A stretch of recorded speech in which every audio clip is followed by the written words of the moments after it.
Как се прави омега-3 тест? Ето това е китът, който ще получите за целта. Отварям го, за да видим заедно какво има вътре. Така, ето. Това е пликът, в който се поставя пробата и с него след това ще бъде изпратена в Норвегия. Това талонче си го откъсвате и прибирате с този номер тук. След това проверяваме резултатите от теста. Същият номер има и на картончето, на което се дава пробата. Ето го тук. На място в лабораторията ще го сканират, за да знаят, чий тест проверяват. Какво ще има вътре? С тези малки устройства се прави отворче, за да може да пуснем малко кръв. Това е лепенка, която след това се поставя на отвора, дезинфектант и пликът, в който ще поставим пробата. Приготвям си дезинфектанта, както и лепенката предварително, да ми е по-лесно после да я поставя. Така. Опа. Изваждам я.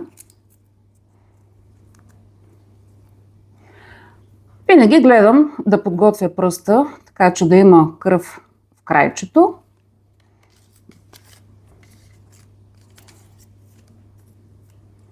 Изваждам дезинфектанта.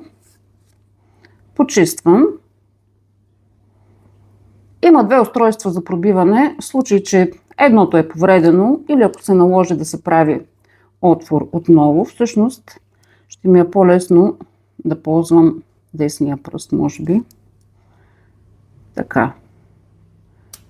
Перфорирам.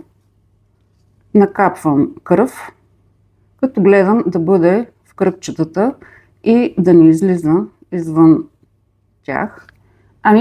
Добре се получи. Почиствам.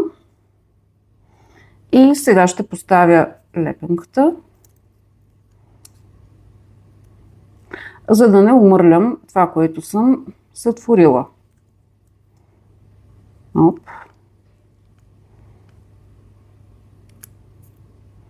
Така. Какво правим с това картонче? Поставяме го ето в това по-плътно картонче. Ето така. Отваряме това пликче. В него ще видите, има заобиране на влагата. Поставяме тази проба в алуминиевото пликче, запечатваме го добре. След това го поставяме в този плик. И това е. Следва да го залепим хубаво. В някои случаи лепилото не е достатъчно и добавям малко тиксо, но в този случай се получи добре. И това е. Пускаме го в пощенската кутия, заминава за Норвегия и след около 20 дни резултатът е готов. Как проверяваме резултата? С ето това номерче. Ще оставя линк в описанието под видеото. А какво измерва теста? Абонирайте се за канала и ще видите в следващото видео.